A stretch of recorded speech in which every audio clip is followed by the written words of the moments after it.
YouTube channel पर आप सभी का स्वागत है। आज हम बात करने वाले हैं क्लैरिटी बाय स्टीवन ससार बुक के बारे में। अ विरल, एक 28 साल का आम आदमी जो हमेशा से अपनी लाइफ में कुछ बड़ा करना चाहता था, पर हर बार किसी ना किसी कंफ्यूजन में फंस जाता। सुबह की पहली चाय के साथ उसके दिमाग में बस एक ही सवाल घूमता था, आखिर मैं कर क्या रहा हूं अपनी जिंदगी में। उसकी जॉब ठीक ठाक थी, लेकिन वो सेटिस्फैक्टरीली गायब थी। ऊपर से घर की रिस्पॉन्सिबिलिटीज, लोन्स और खुद को प्रूव करने का प्रेशर। उस दिन जब अविरल अपनी पुरानी किताबें रीअरेंज कर रहा था, तो एक डस्टी कार्डबोर्ड बॉक्स में उसे एक किताब मिली, clarity, how to get it, how to keep it and how to use it to balance your life by Steven Sasar. उसने ये किताब कब खरीदी थी उसे खुद याद नहीं था। उसने कैजुअली पन्ने पलटने शुरू किए। पहले ही पेज पर बोल्ड लेटर्स में लिखा था, द इम्पोर्टेंस ऑफ क्लैरिटी। नीचे लिखा था, developing clarity in your life is crucial for making informed decisions and achieving your goals. शायद ये वही चीज थी जो उसकी लाइफ से मिसिंग थी। उसने चाय का कप उठाया और सोफा पर कंफर्टेबल बैठ गया। उसने किताब का पहला चैप्टर पढ़ना शुरू किया। पहले चैप्टर में बताया गया था कि क्लैरिटी मतलब सिर्फ चीजों को देखना या समझना नहीं है। ये समझना है कि आपकी प्रायोरिटी क्या है, जो सच में मैटर करता है उसे पकड़ना और बाकी डिस्ट्रैक्शंस को हटाना। इसमें एक लाइन थी जिसने अविरल को सोचने पर मजबूर कर दिया, a clear vision allow you to navigate challenge more effectively. Aviral ने खुद से सवाल किया, मेरी विजन क्या है? What do I truly want from my life? उसे जवाब नहीं पता था, और यही उसकी सबसे बड़ी प्रॉब्लम थी।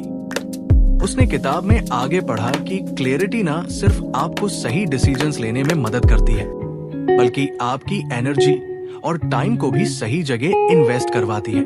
अविरल को ऐसा लगा जैसे ये किताब उसके लिए ही लिखी गई है। किताब ने उसे एक छोटी सी एक्सरसाइज दी। उसने लिखा, write down the 5 most important things in your life.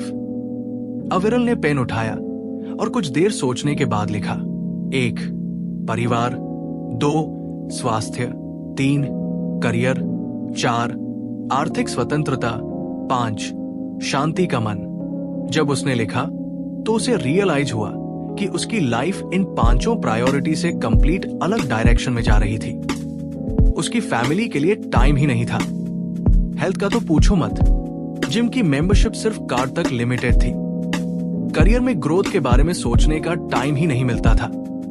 Financial freedom बस ईएमआई और बिल्स भरने की जद्दोजहद थी। और पीस ऑफ माइंड तो जैसे किसी लग्जरी आइटम की तरह था, जैसे सबके पास होता है, बस उसके पास नहीं। अविरल कुछ नर्वस हुआ, लेकिन अंदर से उसे रिलीफ भी महसूस हुआ। उसे फाइनली ये समझ आ रहा था कि उसकी प्रॉब्लम्स का एक्चुअल रूट क्या है। उसने किताब में पढ़ा कि क्लैरिटी पाने के लिए पहला स्टेप है अपनी डिस्ट्रैक्शंस को आइडेंटिफाई करना, जैसे सोशल मीडिया का ओवर यूज करना, छोटी छोटी बातों पर ओवरथिंकिंग करना। किताब ने सजेस्ट किया कि इन डिस्ट्रैक्शंस को हैंडल करने का सबसे अच्छा तरीका है पॉज एंड रिफ्लेक्ट। मतलब हर बार जब भी आप कंफ्यूज फील करें, तो बस एक पॉज लें और सोचे कि आप क्यों कर रहे हैं और इसके पीछे क्या पर्पस है। अविरल ने डिसाइड किया कि वो अगले 7 दिन तक हर डिसीजन लेने से पहले पॉज करेगा और रिफ्लेक्ट करेगा। उसने किताब बंद की और अपने दिन की शुरुआत की। पहला चैलेंज उसे उसी दिन शाम को मिला। उसका कॉलेज का दोस्त आकाश उसे कॉल करके कहता है, चलो यार वीकेंड पर गोवा चलते हैं। अविरल पहले एक्साइटेड हुआ, लेकिन फिर उसे याद आया पॉज एंड रिफ्लेक्ट। उसने खुद से पूछा, क्या ये ट्रिप मेरी प्रायोरिटी में से किसी को फुलफिल कर रहा है? और उसे समझ आया कि फिलहाल उसका गोल फाइनेंशियल फ्रीडम है। गोवा ट्रिप सिर्फ उसकी सेविंग्स में डेंट डालेगा। उसने पोलाइट मना कर दिया। आकाश ने कुछ मजाक उड़ाया, यार तू बोरिंग हो गया है, लेकिन अविरल को सरप्राइजिंगली कोई फर्क नहीं पड़ा। उसने पहली बार अपने डिसीजन में क्लैरिटी महसूस की। अगले दिन ऑफिस में एक और इंटरेस्टिंग चीज हुई। उसका बॉस एक नया प्रोजेक्ट असाइन करना चाहता था, जिसमें ओवर टाइम लगना तय था। अविरल पहले तो हाँ बोलने ही वाला था, लेकिन फिर उसने पॉज किया और रिफ्लेक्ट किया। उसने सोचा, अगर मैं ये प्रोजेक्ट लेता हूं तो मेरी हेल्थ और फैमिली टाइम का क्या होगा। उसने रिस्पेक्टफुली मना कर दिया। उसकी क्लैरिटी धीरे धीरे उसकी लाइफ के हर एस्पेक्ट में दिखने लगी। वो अब चीजों को सिर्फ सुपरफिशियली नहीं देखता था, वो उनके पीछे के वाई को समझने की कोशिश करता। अविरल ने अब एक स्मॉल नोटबुक कैरी करना शुरू कर दिया था, जिसमें वो हर दिन के एंड पर 3 चीजें लिखता। 1, क्या आज मैंने अपनी प्रायोरिटी को फोकस किया? दूसरी, कौन सी चीजें मुझे डिस्ट्रैक्ट कर रही थी? तीसरा, क्या मैंने क्लैरिटी के साथ डिसीजंस ली? धीरे धीरे उसकी जिंदगी में चेंजेस दिखने लगे। उसका स्ट्रेस लेवल कम हो रहा था, वो ज्यादा कॉन्फिडेंट फील करता। उसने सोचा, अगर सिर्फ क्लैरिटी के पहले लेसन ने मेरी लाइफ में इतना फर्क डाला है, तो आगे के लेसन्स क्या क्या रिवील करेंगे। किताब का पहला चैप्टर खत्म करने के बाद उसने अगले चैप्टर की तरफ बढ़ना चाहा, लेकिन तभी दरवाजा खटखटाने की आवाज आई। उसका 6 साल का बेटा अविरल को अपनी ड्राइंग दिखाने के लिए दौड़ता हुआ आया। उसने कहा, पापा देखो, मैंने आपका स्केच बनाया। अविरल को एहसास हुआ कि यही वो मोमेंट्स हैं जो लाइफ को मीनिंगफुल बनाती हैं। अगर आप फ्री होते हैं, लेकिन हम अक्सर इग्नोर कर देते हैं।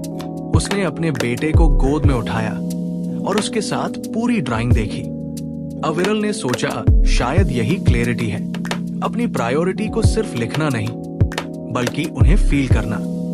उसने ठान लिया कि वो अगले वीकेंड अपने बेटे और पत्नी के साथ टाइम बिताएगा। कहानी यहाँ खत्म नहीं हुई। अविरल के अंदर एक नई जर्नी शुरू हो चुकी थी, अपने गोल्स और प्रायोरिटी को रिडिफाइन करने की। उसने किताब का अगला चैप्टर पढ़ना शुरू किया, लेकिन उसके मन में एक सवाल था, क्या मेरी क्लैरिटी दूसरों के साथ शेयर करने से और भी मजबूत हो सकती है?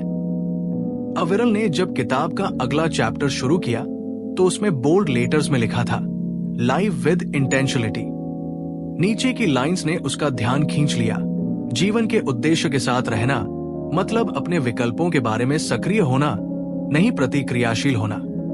Clear intentions align your daily activities with your long term goals. उसने किताब को बंद किया और कुछ देर के लिए अपनी आंखें बंद कर ली। उसे पिछले 1 हफ्ते में हुए बदलाव याद आए। क्लैरिटी के पहले लेसन ने उसे सिखाया था कि प्रायोरिटी को पहचानना कितना जरूरी है, लेकिन अब सवाल ये था कि उन प्रायोरिटी को अचीव कैसे किया जाए। यही सवाल उसके मन में था जब उसने चैप्टर पढ़ना शुरू किया। इस लेसन की शुरुआत एक छोटे से एनेक्स से हुई। एक आदमी जो हर दिन बिना सोचे समझे डिसीजंस लेता था, कभी किसी चीज में सफल नहीं हो पाता था, लेकिन जब उसने अपनी लाइफ को इंटेंशनलिटी के साथ जीना शुरू किया, पर्पस के साथ हर डिसीजन थॉटफुली लिया, तो उसकी पूरी जिंदगी बदल गई। अविरल ने खुद से सोचा, क्या मैं भी ऐसा कर सकता हूँ? मैं अपनी लाइफ को रिएक्ट करने के बजाय इंटेंशनली लिव कर सकता हूँ। किताब ने पहला स्टेप सजेस्ट किया, डिफाइन योर इंटेंशंस क्लियरली। मतलब अपने दिन की शुरुआत ये सोचकर करो कि आज का फोकस क्या होना चाहिए।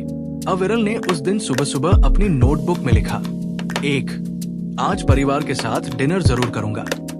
2, अपने पेंडिंग फाइनेंशियल गोल्स को रिव्यू करूंगा। 3, सोशल मीडिया पर सिर्फ 15 मिनट बताऊंगा। अविरल ने महसूस किया कि जब उसने ये 3 सिंपल इंटेंशन सेट की, तो उसे ऐसा लगा जैसे उसके पास एक रोड मैप है। वो अब रैंडम चीजों को नहीं कर रहा था। उसका पहला टेस्ट सुबह ही हो गया। उसकी वाइफ नंदिनी ने कहा, आज रात डिनर पर जल्दी आना, कब से हमने साथ नहीं खाया है। अविरल ने तुरंत कहा, पक्का। लेकिन ऑफिस में उसके बॉस ने अचानक एक अर्जेंट मीटिंग रख दी जो देर शाम तक खींचने वाली थी। अविरल के पास चॉइस थी, वो रिएक्ट कर सकता था, मीटिंग अटेंड कर ले और फैमिली डिनर स्किप कर दे, या फिर इंटेंशनली अपनी प्रायोरिटी को चूज कर सकता था। उसने पॉज किया और रिफ्लेक्ट किया। उसे याद आया कि उसने सुबह इंटेंशन सेट किया था कि डिनर फैमिली के साथ करना है। उसने अपने बॉस से पोलाइट रिक्वेस्ट किया कि क्या मीटिंग अगले दिन रखी जा सकती है। शायद लक ने भी उसका साथ दिया। बॉस ने कहा, okay, we can move it to tomorrow morning. Aviral ने महसूस किया कि अगर उसने इंटेंशनली अपनी प्रायोरिटी को नहीं चुना होता तो वो शायद रिएक्ट करके फैमिली डिनर को मिस कर देता। शाम को जब वो टेबल पर बैठा तो नंदिनी ने कहा, थैंक यू अविरल, ये बहुत मायने रखता है। और उनके बेटे ने खुशी से बताया कि उसने स्कूल में नए दोस्त बनाए। अविरल ने रियलाइज किया कि इंटेंशनल लिविंग का मतलब सिर्फ बड़े गोल्स को अचीव करना नहीं है, बल्कि छोटे छोटे मोमेंट्स को भी वैल्यू देना है। किताब का दूसरा स्टेप था बी प्रोएक्टिव नॉट रिएक्टिव। इसका मतलब था कि अपनी लाइफ को ऑटो पायलट मोड पर ना छोड़ो। जब कोई सिचुएशन आती है तो रिएक्ट करने के बजाय सोचो कि कैसे आप उस मोमेंट को अपने गोल्स के साथ अलाइन कर सकते हो। अगले दिन ऑफिस में अविरल का एक और टेस्ट हुआ। उसके कॉलीग समीर ने सडन छुट्टी ले ली और उसका वर्कलोड अविरल के ऊपर आ गया। पहले अविरल इरिटेट हो जाता, कंप्लेन करता, लेकिन इस बार उसने इंटेंशनली सोचा, क्या ये सिचुएशन मेरे करियर गोल्स के साथ अलाइन होती है? अविरल ने रियलाइज किया कि ये एक मौका है खुद को प्रूव करने का। उसने काम एक्सेप्ट किया, लेकिन साथ ही अपने मैनेजर से क्लियर कर दिया कि वो इसे एफिशिएंटली हैंडल करने के लिए कुछ एक्स्ट्रा रिसोर्सेज चाहता है। मैनेजर इंप्रेस्ड हुआ और अगले महीने की परफॉर्मेंस रिव्यू में अविरल की तारीफ हुई। किताब ने सजेस्ट किया था कि इंटेंशनलिटी का तीसरा स्टेप है break your long term goals into daily actions. Aviral ने डिसाइड किया कि वो अपने फाइनेंशियल फ्रीडम गोल पर काम करेगा। उसने अपने मंथली एक्सपेंसेस को एनालाइज करना शुरू किया। उसने देखा कि अननेसेसरी सब्सक्रिप्शंस और इंपल्सिव ऑनलाइन शॉपिंग उसकी सेविंग्स को खा रहे थे। उसने एक सिंपल रूल बनाया, हर खर्चा करने से पहले पॉज करो और खुद से पूछो, क्या ये मेरे फाइनेंशियल गोल्स के साथ अलाइन होता है? एक दिन उसने ऑनलाइन एक एक्सपेंसिव गैजेट देखा जो उसे बहुत पसंद आया। वो उसे खरीदने ही वाला था कि उसने पॉज किया और सोचा, क्या ये मेरी सेविंग्स गोल को सपोर्ट करेगा? जवाब साफ था, नहीं। उसने गैजेट को विश लिस्ट में डाल दिया और उससे अवॉइड कर लिया। धीरे धीरे अविरल की डेली चॉइस उसके बड़े गोल्स के साथ अलाइन होने लगी। उसने महसूस किया कि इंटेंशनल लिविंग का मतलब सिर्फ रिएक्टिव बिहेवियर को छोड़ना नहीं है, बल्कि अपने हर डिसीजन में पर्पस ढूंढना है। फिर एक वीकेंड की बात है, नंदिनी ने कहा, चलो कहीं घूमने चलते हैं। काफी दिन हो गए आउटिंग पर गए हुए। अविरल ने पहले इंस्टिंक्टिवली सोचा कि ये अननेसेसरी एक्सपेंस होगा, लेकिन फिर उसने पॉज किया और खुद से पूछा, क्या ये मेरी फैमिली की हैप्पीनेस और बॉन्डिंग के लिए इंपॉर्टेंट है? जवाब था हाँ। उसने तुरंत प्लान बना लिया और पूरा वीकेंड उन्होंने नियर बाय हिल स्टेशन पर स्पेंड किया। अविरल ने किताब के अगले सेक्शन में पढ़ा कि इंटेंशनल लिविंग में एक और इम्पोर्टेंट एलिमेंट है, लर्न टू से नो। उसने समझा कि जब आप हर चीज के लिए हाँ कहते हो तो आप अपनी एनर्जी और टाइम उन चीजों में भी वेस्ट कर देते हो जो आपकी प्रायोरिटी से मैच नहीं करती।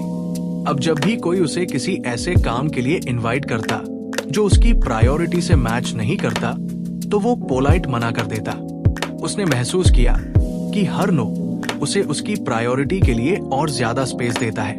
एक दिन उसके पुराने दोस्त रजत ने उसे कॉल किया और कहा, यार मेरी पार्टी में जरूर आना, सब पुराने दोस्त आ रहे हैं। अविरल ने पहले सोचा कि जाना चाहिए, लेकिन फिर उसने पॉज किया और सोचा, क्या ये मेरे गोल्स के साथ अलाइन होता है?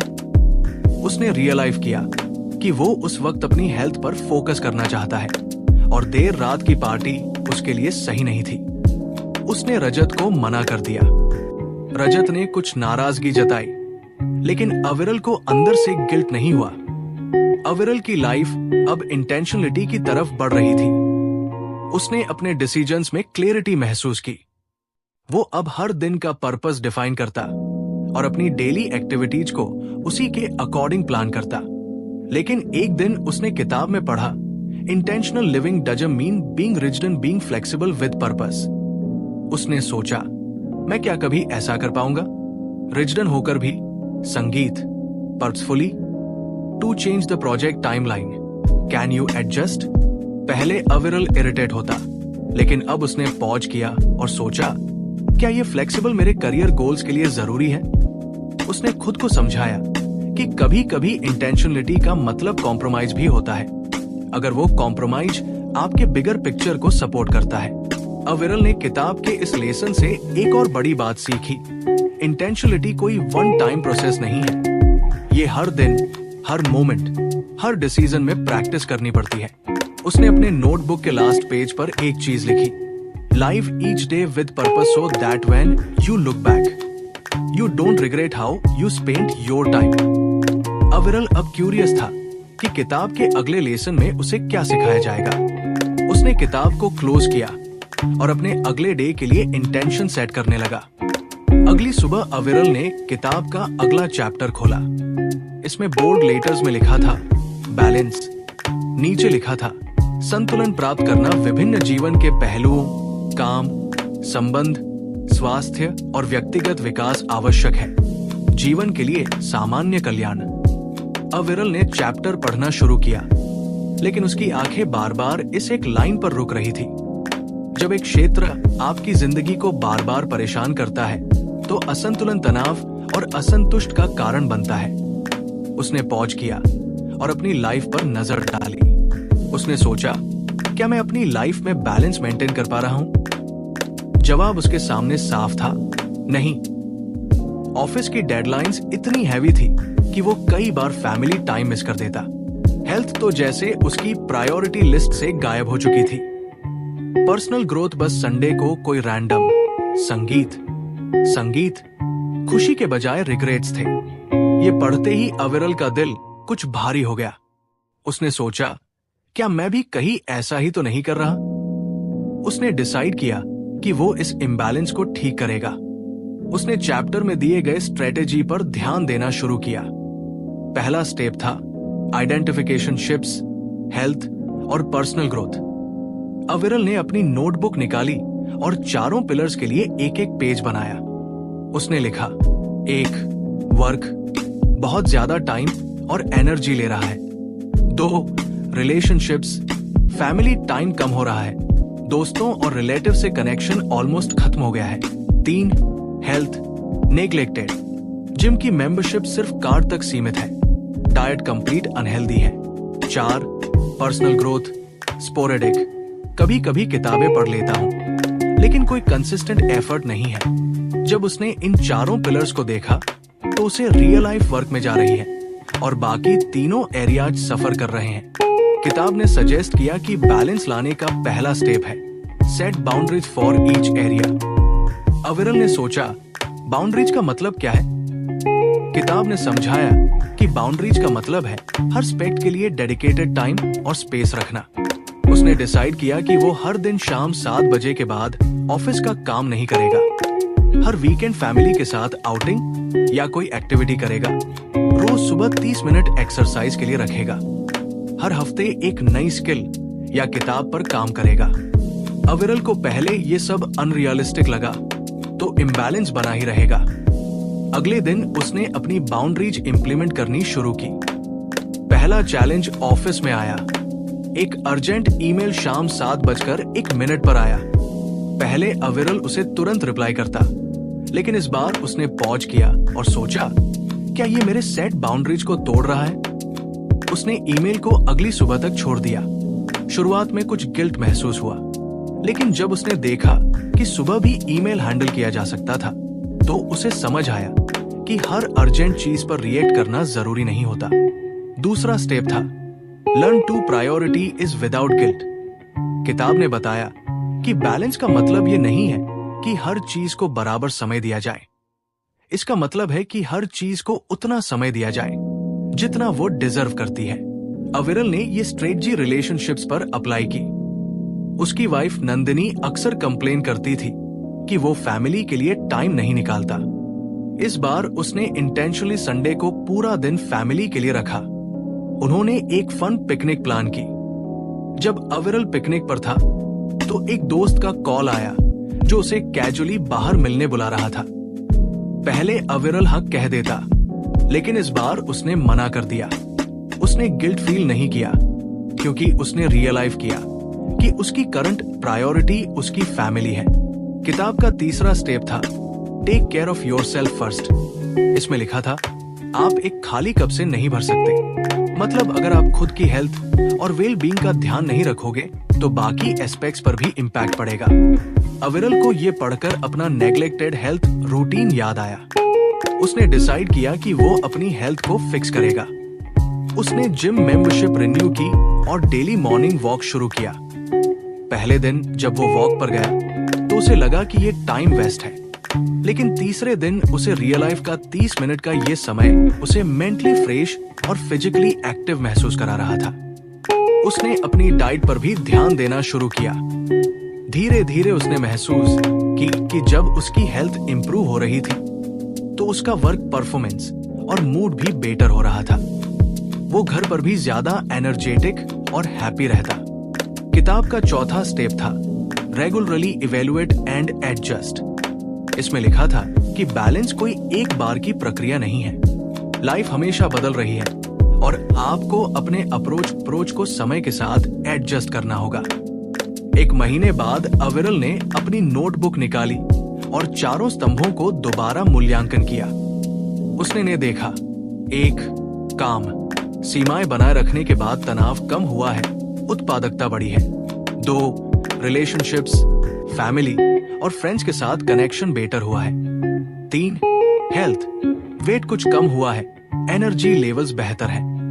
4 पर्सनल ग्रोथ, उसने 2 नई किताबें पढ़ी हैं और एक ऑनलाइन कोर्स शुरू किया है।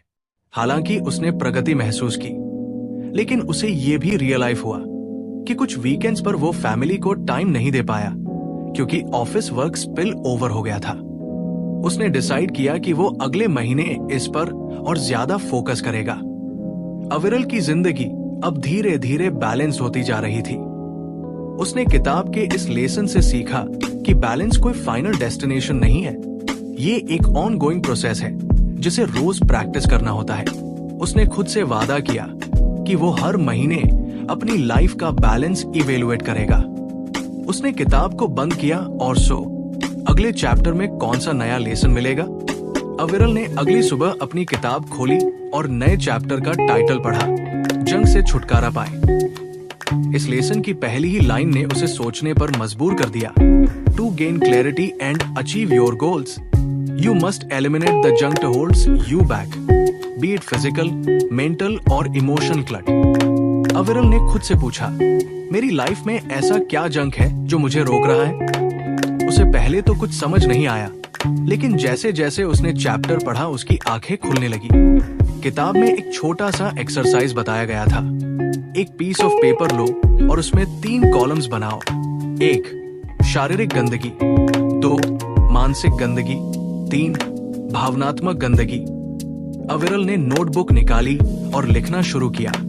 शारीरिक गंदगी, पुराने कपड़े जो सालों से अलमारी में रखे हैं, वो गैजेट्स जो खराब हैं लेकिन फेंकने का कभी सोचा नहीं, डेस्क पर पड़ी फाइलें और रैंडम नोट्स जिनका अब कोई काम नहीं। मेंटल क्लटर, ऑफिस के छोटे छोटे पेंडिंग टास्क का स्ट्रेस, वो कभी ना खत्म होने वाली to do list, social media का ओवरयूज।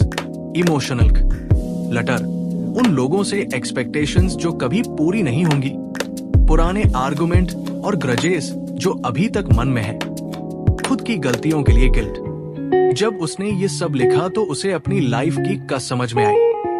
किताब में लिखा था कि क्लैरिटी पाने के लिए सबसे पहले आपको इस जंग से छुटकारा पाना होगा। अविरल ने डिसाइड किया कि वो सबसे पहले फिजिकल क्लट पर काम करेगा। किताब में लिखा था, your physical environment reflects your mental state. उसने अपनी अलमारी खोली और देखा कि उसमें कई ऐसे कपड़े थे जो उसने सालों से नहीं पहने थे। उसने खुद से पूछा, क्या मैं इन्हें दोबारा पहनने वाला हूं? जवाब साफ था, नहीं। उसने तुरंत 3 पाइल्स बनाई। 1 कीप, वो कपड़े जो अभी भी यूजेबल थे। 2 डोनेट, वो जो किसी और के काम आ सकते थे। 3 थ्रो, वो जो पूरी तरह खराब हो चुके थे। ये प्रोसेस सरप्राइजिंग था। उसने सबको क्लियर किया और सिर्फ वो चीजें रखी जो एक्चुअली यूजफुल थी। डेस्क साफ होते ही उसे महसूस हुआ कि उसका माइंड भी कुछ ऑर्गेनाइज लग रहा है। अगले दिन उसने मेंटल क्लट पर काम करने का फैसला किया। उसने किताब में पढ़ा कि मेंटल क्लट अक्सर अनऑर्गेनाइज्ड टास्क्स और डिस्ट्रक्शंस की वजह से होता है। इसका सबसे बड़ा कल्प्रिट्स अविरल ने अपनी टू डू लिस्ट पर ध्यान दिया। उसमें छोटे छोटे ऐसे टास्क थे जो वो कभी कंप्लीट नहीं करता, लेकिन फिर भी लिस्ट में बने रहते थे। उसने डिसाइड किया कि या तो वो उन टास्क्स को कंप्लीट करेगा या परमानेंटली रिमूव करेगा। उसने लिस्ट के हर आइटम को देखा और खुद से पूछा, क्या ये वास्तव में इंपॉर्टेंट है? जो चीज जरूरी नहीं थी उसे उसने क्रॉस कर दिया। उसने प्रायोरिटी इस करना शुरू किया और हर दिन सिर्फ 3 इंपॉर्टेंट टास्क पर फोकस करने का रूल बनाया। मेंटल क्लट का दूसरा बड़ा सोर्स था सोशल मीडिया। अविरल ने रियल लाइफ ने सजेस्ट किया था कि आप अपने फोन यूजर्स को मॉनिटर करो और अनावश्यक डिस्ट्रक्शंस को रिड्यूस करो। अविरल ने अपने फोन से सोशल मीडिया एप्स के नोटिफिकेशंस ऑफ कर दिए। उसने एक रूल बनाया कि वो सिर्फ दिन में 2 बार सोशल मीडिया चेक करेगा। पहले कुछ दिन मुश्किल थे, बार बार उसका मन करता कि वो फोन उठाए और एप्स खोलकर देखे, लेकिन धीरे धीरे उसने महसूस किया कि सोशल मीडिया से दूरी बनाने पर उसके पास ज्यादा टाइम और मेंटल पीस थी। अब बारी थी इमोशनल क्लट की। ये सबसे चैलेंजिंग पार्ट था। किताब में लिखा था, इमोशनल क्लट वो बैगेज है जो आपको आगे बढ़ने से रोकता है। अविरल ने खुद से पूछा, मेरे लाइफ में कौन से अनरिजॉल्व्ड इमोशंस हैं? उसे कुछ चीजें याद आई। उसके चाइल्डहुड फ्रेंड आरुष से हुई एक लड़ाई, जिसके बाद से उन्होंने बात नहीं की। अपने एक पुराने कॉली के साथ हुई मिसअंडरस्टैंडिंग, खुद के पास्ट फेलर्स के लिए गिल्ट। किताब ने कहा था कि इमोशनल क्लट से छुटकारा पाने के लिए आपको या तो उन्हें रिजॉल्व करना होगा या लेट गो करना होगा। अविरल ने सबसे पहले आरुष को कॉल किया। पहले तो ऑकवर्ड लगा, लेकिन उसने सोचा, अगर मैं पहल नहीं करूंगा तो ये बैगेज हमेशा मेरे साथ रहेगा। उसने आरुष से बात की और अपनी फीलिंग एक्सप्रेस की। सरप्राइजिंगली आरुष ने भी यही कहा कि वो भी रिकन्स चाहता था। उसने अपने कॉलीग को एक ईमेल लिखा जिसमें उसने अपनी तरफ से मिसअंडरस्टैंडिंग के लिए माफी मांगी। जवाब में उसने भी माफी मांगी। अविरल को ऐसा लगा जैसे उसके दिल से कोई बोझ हट गया हो। गिल्ट को हैंडल करना सबसे कठिन था। उसने अपनी गलतियों के लिए खुद को माफ करने का डिसीजन लिया। उसने लिखा, गलतियां इंसान को बेटर बनाती हैं। मैं इन्हें अपने ऊपर वेट बनने नहीं दूंगा। अविरल ने धीरे धीरे अपने लाइफ के हर एस्पेक्ट में जंग को एलिमिनेट करना शुरू कर दिया। उसने महसूस किया कि जब डिस्ट्रक्शंस और नेगेटिविटी कम होती है तो क्लैरिटी नेचुरली बढ़ती है। इस पूरे प्रोसेस के बाद उसने अपनी नोटबुक में लिखा, फिजिकल क्लट हटाने के बाद मेरा स्पेस और माइंड दोनों ऑर्गेनाइज्ड है। मेंटल क्लट रिड्यूस करने के बाद मुझे फोकस करने में आसानी हो रही है। इमोशनल क्लट क्लियर करने से मेरे रिलेशनशिप्स और इनर पीस इंप्रूव हुए हैं। उसने किताब को बंद किया और सोचा, क्या अगला चैप्टर मुझे इससे भी ज्यादा पावरफुल लेसन देगा? अगले दिन सुबह की चाय के साथ अविरल ने किताब का नया चैप्टर बोला। टाइटल पढ़ते ही उसे एक अलग सी एक्साइटमेंट महसूस हुई, द पावर ऑफ एक्सपोजर। शुरुआत की लाइनें थी, ग्रोथ और क्लैरिटी आती है जब आप अपने कंफर्ट जोन से बाहर निकलते हैं और खुद को नए विचारों, लोगों और अनुभवों के सामने लाते हैं। अविरल को यह पढ़कर लगा कि उसकी लाइफ में शायद यही सबसे ज्यादा मिसिंग था। पिछले कुछ सालों में उसकी रूटीन इतनी प्रेडिक्टेबल और मोनोटोन हो चुकी थी कि उसमें कोई नई चीज या एक्साइटमेंट बची ही नहीं थी। किताब ने बताया कि एक्सपोजर सिर्फ ट्रेवल तक सीमित नहीं है, ये हर उस चीज से जुड़ा है जो आपकी सोच और पर्सपेक्टिव को ब्रॉड करे। चाहे वो कोई नई किताब हो, किसी अनजान इंसान से बातचीत हो या फिर कोई स्किल सीखने का प्रयास। अविरल ने चैप्टर पढ़ते हुए खुद से सवाल किया, मैंने आखिरी बार अपनी कंफर्ट जोन के बाहर कदम कब रखा था? जवाब के तौर पर कुछ खास याद नहीं आया। उसने तय किया कि इस बार वो किताब के लेसन को पूरी तरह से अपनी लाइफ में अप्लाई करेगा। किताब ने एक सिंपल सा एक्सरसाइज सजेस्ट किया, list down 5 new things you always wanted to try but never did because of fear. Sangeet. लेजी ने अपनी नोटबुक निकाली और सोचना शुरू किया। उसने लिखा, 1. किसी न्यू स्किल को सीखना, जैसे गिटार बजाना। 2. एक सोलो ट्रिप पर जाना। 3. किसी ऐसे इंसान से बात करना जिससे मैं हमेशा अवॉइड करता रहा हूं। 4. किसी कंप्लीट डिफरेंट कल्चर को एक्सप्लोर करना। 5. वॉलंटियरिज्म करना। पहला स्टेप था ट्राई अ न्यू स्किल। अविरल ने सोचा कि उसे बचपन से गिटार सीखने का शौक था, लेकिन वो कभी सीरियस नहीं हुआ। उसने उसी दिन ऑनलाइन सर्च किया और पास के एक म्यूजिक इंस्टीट्यूट में वीकेंड क्लासेस के लिए रजिस्टर कर लिया। पहली क्लास में जाते हुए अविरल कुछ नर्वस था। वहां पर बाकी लोग भी नए थे, लेकिन सबका कॉन्फिडेंस उससे ज्यादा लग रहा था। पहले सेशन में वो कुछ कॉर्ड सीखने की कोशिश कर रहा था और बार बार गलतियां कर रहा था, लेकिन सरप्राइजिंगली उसे इन गलतियों में मजा आ रहा था। 1 महीने बाद जब वो अपनी पहली छोटी सी ट्यून बजा पाया, तो उसे जो खुशी मिली वो उसने बहुत समय से महसूस नहीं की थी। उसे समझ आया कि कुछ नया सीखना सिर्फ स्किल हासिल करने का मामला नहीं है, बल्कि ये आपको एक नया पर्सपेक्टिव और कॉन्फिडेंस देता है। दूसरा स्टेप था go on a solo trip. ये अविरल के लिए सबसे चैलेंजिंग था। वो हमेशा ग्रुप ट्रिप्स या फैमिली वेकेशंस का हिस्सा रहा था, लेकिन इस बार उसने एक अलग जगह चुनने का फैसला किया। उसने हिमाचल के एक छोटे से गांव की तरफ रुख किया। ट्रिप के दौरान सबसे बड़ा डर था, क्या मैं अकेला बोर हो जाऊंगा? लेकिन जैसे ही उसने वहां की शांत वादियों में टाइम बिताना शुरू किया, उसने रियलाइज किया कि अकेलापन डरावना नहीं है। उसने वहां नए लोगों से बातें की, एक लोकल टी सेलर, एक आर्टिस्ट जो पहाड़ों में अपने आर्ट के लिए इंस्पिरेशन ढूंढ रहा था, और एक सोलो ट्रेवलर जो अपनी लाइफ की कहानियां शेयर कर रहा था। इन इंटरेक्शंस ने अविरल को एक्सपोज किया कि हर इंसान की लाइफ कितनी यूनिक होती है और कैसे दूसरों की कहानियों से हम खुद के लिए इंस्पिरेशन ले सकते हैं। तीसरा स्टेप था talk to someone you avoid. Aviral ने सोचा कि उसकी ऑफिस की एक कॉलीग थी, निहारिका, जिससे उसकी कभी जमती नहीं थी। वो दोनों हमेशा फॉर्मल बातें करते और अविरल उसे कुछ रूड और इगोट समझता था। किताब में लिखा था, समटाइम्स योर असश about people block you from forming meaningful connections. Aviral ने तय किया कि वो इंटेंशनली निहारिका से बातचीत की कोशिश करेगा। लंच ब्रेक में उसने कैजुअली निहारिका के पास बैठकर बात शुरू की। शुरू में ऑकवर्ड था, लेकिन धीरे धीरे उसने महसूस किया कि निहारिका का रूड एटीट्यूड दरअसल उसकी रिजर्व नेचर का हिस्सा था। उसने निहारिका से उसकी हॉबीज और इंटरेस्ट के बारे में पूछा और सरप्राइजिंगली उन्होंने कई चीजों में कॉमन पाया। उस एक बातचीत के बाद निहारिका से उसकी प्रोफेशनल रिलेशनशिप काफी बेहतर हो गई। अविरल ने सीखा कि कभी कभी एक्सपोजर सिर्फ अलग एक्सपीरियंस से नहीं बल्कि लोगों से ओपन माइंडेड होकर जुड़ने से भी आता है। चौथा स्टेप था एक्सप्लोर अ डिफरेंट कल्चर। किताब ने सजेस्ट किया था कि आप अपनी सोच को ब्रॉड करने के लिए किसी दूसरी कल्चर को करीब से समझने की कोशिश करें। अविरल ने अपने एक साउथ इंडियन कॉलीग श्रीनिवास से बातचीत शुरू की।